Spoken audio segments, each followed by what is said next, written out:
Sobrenatural. Capítulo 5. Disparo acidental. 1923 a 1924.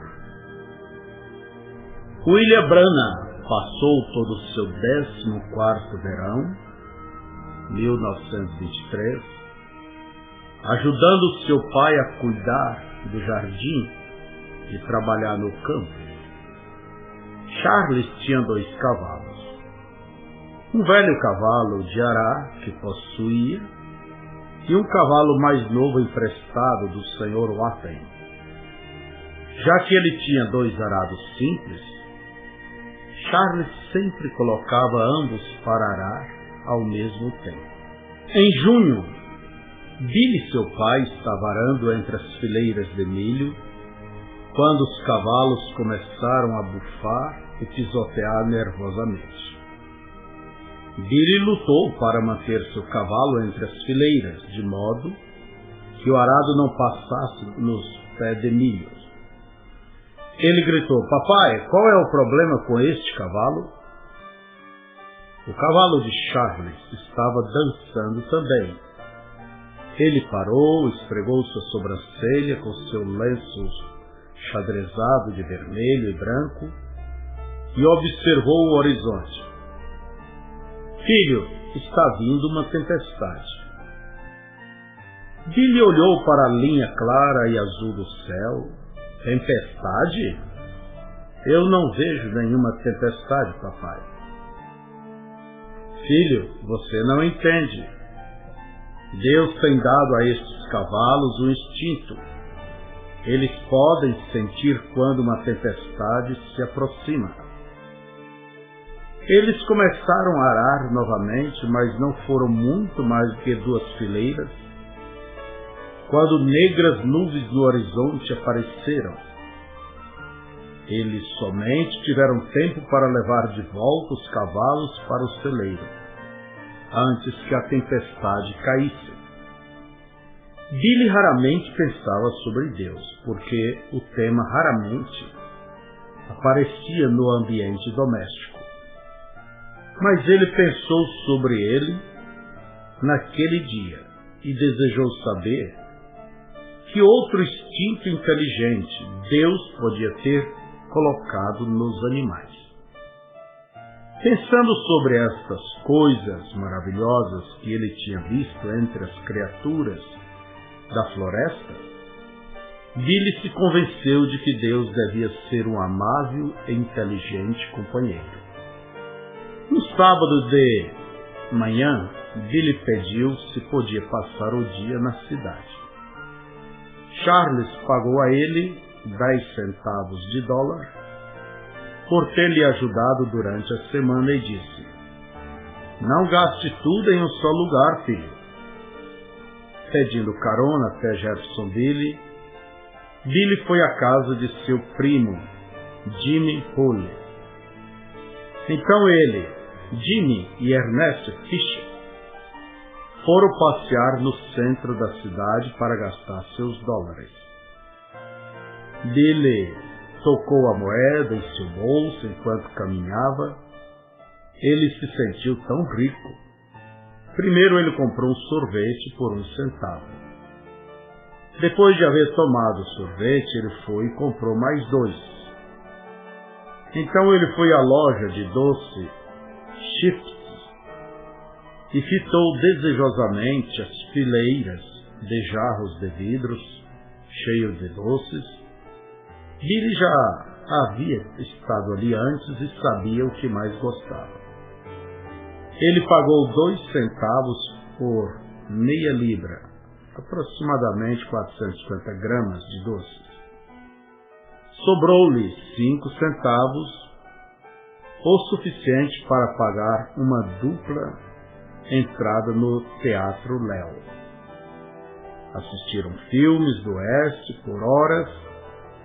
Billy sonhava em viver no Oeste, ser um herói em uma fazenda aconchegante. A sua maior ambição juvenil era ser um vaqueiro de verdade, com botas e um chapéu de vaqueiro, usado por americanos, e um cavalo birrento que ninguém mais poderia cavalgar exceto ele. Ele frequentemente ouvia seu pai falar sobre como, quando ele era mais novo, quebrava recordes dominando cavalos selvagens, participando dos rodeios de Kentucky até o Texas. Billy pensou, que coisa!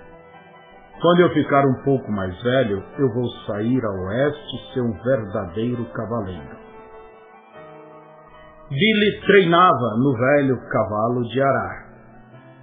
Quando ele e seu pai passavam o dia no campo, Billy sempre vinha para casa mais cedo para fazer as tarefas.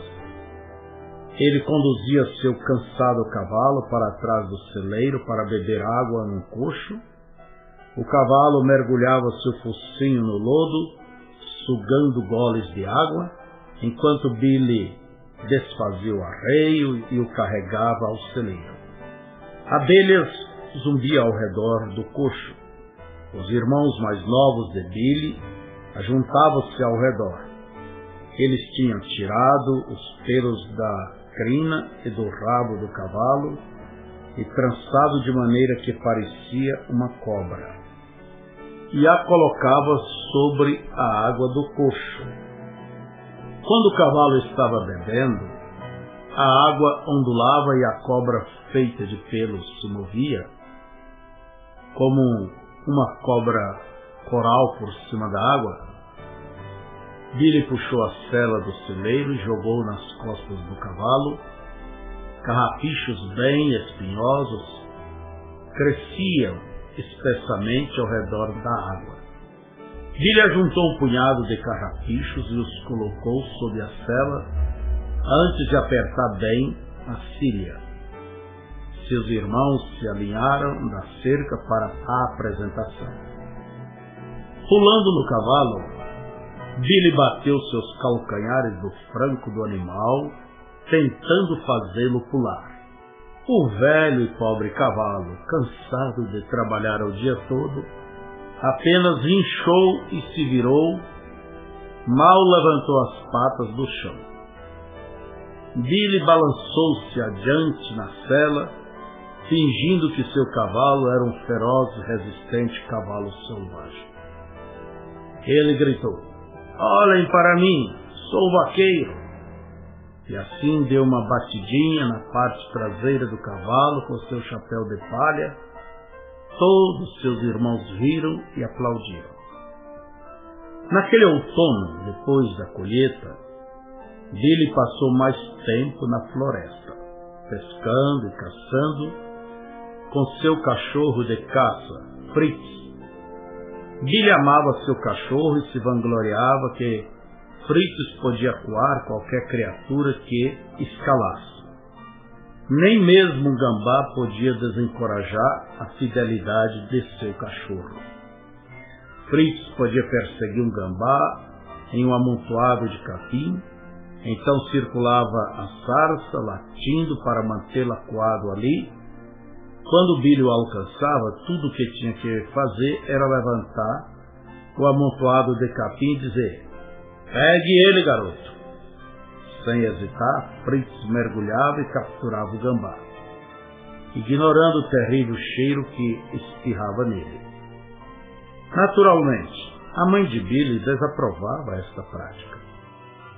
Caçar e pescar se tornou mais que um passatempo para Billy. Suas horas na floresta se tornaram um refúgio do mundo lá fora, um interlúdio de paz em vida caso alguma coisa contrária o apertava fortemente em insuportáveis circunstâncias. Na floresta, Billy não se sentia mais um excluído. Ele se sentia parte da vida selvagem, parte do ritmo das estações e parte da ordem natural do universo. Ele se sentia como se fosse parte de tudo isto. Billy começou a sair mais longe de casa, até que descobriu um moinho em um túnel, uma área rural, aproximadamente 24 quilômetros a nordeste de Jeffersonville, perto de Charleston, Indiana. O nome da área veio de um notável moinho de farinha que estava posicionado próximo ao riacho 14 milhas.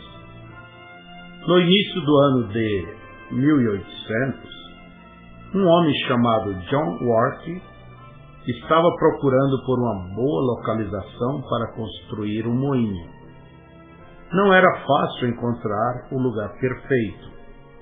A água precisava correr com força e volume suficiente para virar sua gigante roda d'água do moinho tantos meses do ano quanto possível. John Walker notou que um ponto do rio 14 milhas envolvia quase que completamente ao redor de uma grande montanha de pedra e dava uma queda de 24 pés, aproximadamente 7 metros e 30 centímetros de altura. De maneira inteligente, calculou que se construísse seu moinho na parte de baixo e do lado da montanha e dinamitasse um túnel diretamente através das pedras até a costa íngreme acima, o excesso seria jogado pelo túnel e seria toda a força que sua roda d'água precisaria. O moinho e o túnel foram completados em 1820 e ganhou pela redondeza o nome apropriado de Moinho do Túnel. 30 anos depois, o filho de John Wark vendeu o moinho de farinha para Wilford Green, cuja família tinha tocado o moinho desde então. Esta era a razão pela qual muitas vezes a área também foi chamada de Moinho dos Green pelos moradores locais. Isolado da civilização, a área do moinho do túnel abundavam em peixes, veados, ratos, gambás, guaxinins, ratos almiscarados, castores, esquilos, árvores, colinas, rochas, correnteza, quietude e serenidade, enfim, tudo que Billy queria na vida.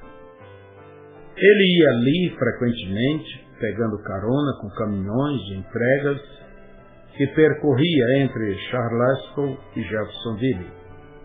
Às vezes ele podia convencer seus dois amigos, Jim Polly e Sam Adair, a ir ali com ele. Às vezes ele levava Edward e Henry. Normalmente dormiam em uma cabana da guarda florestal abandonada e sempre pegava seus lanches da manhã direto do rio.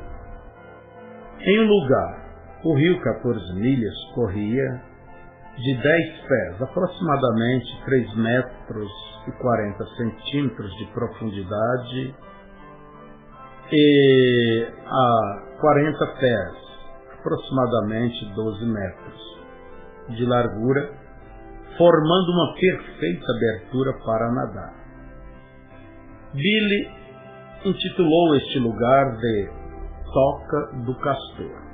Ele juntou um grande rolo de corda, amarrou em um galho da árvore que se estendia sobre a água. Da margem eles podiam balançar em um arco amplo sobre o rio e então se jogavam. Aquela corda dava aos garotos incontáveis horas de divertimento. Quando ele não podia levar alguém com ele, Billy pedia carona para ir ao moinho do túnel. Ele passava horas caçando, pescando e explorando o escarpado bosque. Durante uma dessas saídas, ele descobriu por acaso seu futuro refúgio. Vindo ao redor da colina, ele chegou na base de uma pedra calcária, no rochedo. Abaixo dele, a terra inclinava em um desfiladeiro de aproximadamente 24 metros de profundidade. Toda a área estava fortemente florestada e espalhada com pedregulhos de pedra calcária que havia caído do penhasco acima. Billy estava escolhendo seu caminho cuidadosamente ao longo da base do penhasco, quando ele notou um buraco de 2 pés, 61 centímetros de largura, e seus pés quase completamente escondido pelo denso arbusto. A princípio ele presumiu que devia ser uma guarida de raposa, uma rachadura entre a rocha que abrigava animais do tempo. Mas uma inspeção mais minuciosa mostrou a ele que isto era a boca para uma caverna. Billy sacudiu na abertura seu pé primeiro. O buraco descia aproximadamente mais de 90 centímetros do chão, inclinado para baixo, e voltava até a colina, até que formasse uma estreita passagem que era alta o suficiente para permitir que ele ficasse de pé. O ar era fresco e úmido. Billy tateou seu caminho ao longo do corredor por uma pequena distância, até que ficou com medo. O que seria se ele tropeçasse numa cova? Ele não ousou ir longe na escuridão agora. Ele voltaria mais tarde, melhor preparado. A vez seguinte que Billy esteve na área, ele trouxe com ele algumas velas e assim podia explorar mais adiante na caverna. Ele se infiltrou através da entrada e se deslizou na escorregadia inclinação ao primeiro lugar onde ele podia ficar de pé. O corredor ali era cerca de uns 45 centímetros de largura. Embora as paredes fossem ásperas e perpendiculares, as sombras mostravam, pelo foco de luz da vela acentuado, muitos ângulos da pedra calcária interior. A passagem se abria ligeiramente à direita e alargava um pouquinho.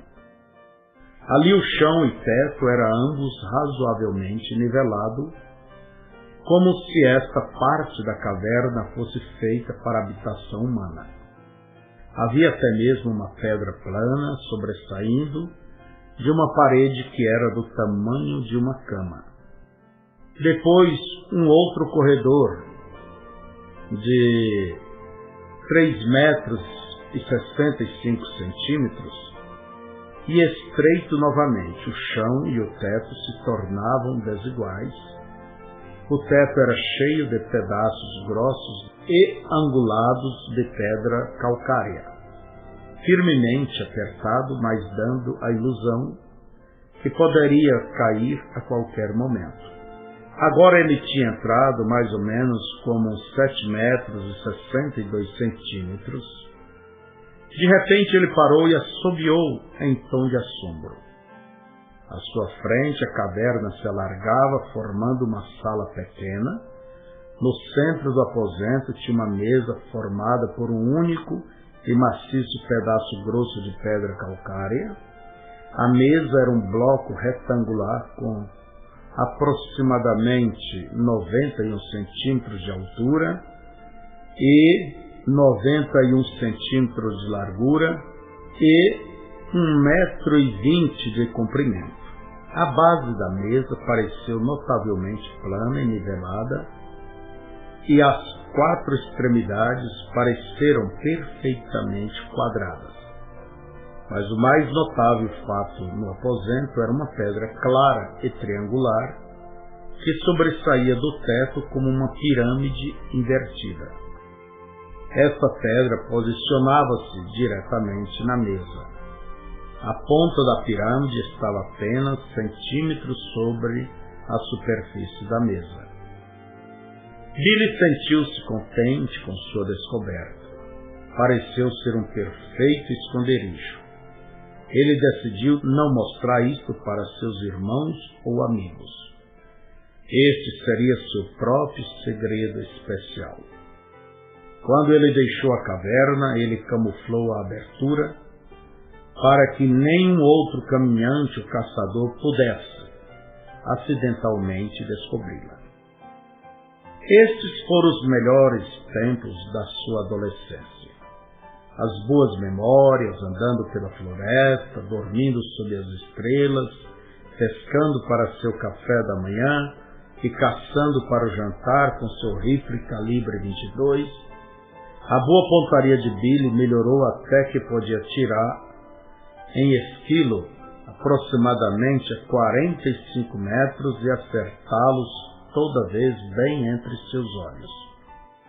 De fato, se tornou um problema a boa pontaria, pois a menos que o esquilo olhasse em sua direção, ele não puxaria o gatilho. E não somente se tornou qualificado com uma arma, mas facilmente derrubava qualquer pássaro em pleno voo. Numa tarde de outono de 1923, Billy, com 14 anos de idade, estava caminhando para casa com seu primo Jimmy Polly. Os dois tinham estado caçando pássaros naquela tarde, mas agora seus pensamentos estavam em outro lugar. Brincando, rindo e empurrando um ao outro. Infelizmente, Jimmy tinha negligenciado ao descarregar sua arma. De repente, o rifle disparou, explodindo as pernas de Billy a queima-roupa. Billy caiu prostrado, gritando de dor. Jimmy caiu de joelhos e sussurrou: "Eu sinto muito, Billy, eu sinto muito. Foi um acidente, eu não quis." Então ele deu uma boa olhada nas pernas de seu amigo. Jimmy empalideceu. "Billy, não se mova, eu irei buscar ajuda." Não me deixe!" Billy gritou. Porém, Jimmy já estava correndo como um coelho. Quando Billy olhou para suas pernas, ele ficou horrorizado ao ver que elas estavam quase partidas ao meio. Ele baixou sua cabeça para trás e tremeu de medo. "Deus, tenha misericórdia de mim." Ele gemeu. "Eu sei que eu nunca fiz." E então ele parou, tentando pensar em algo bom sobre sua vida, algo que pudesse influenciar a Deus a ter misericórdia dele. A única coisa que ele podia pensar era: "Deus, tenha misericórdia de mim.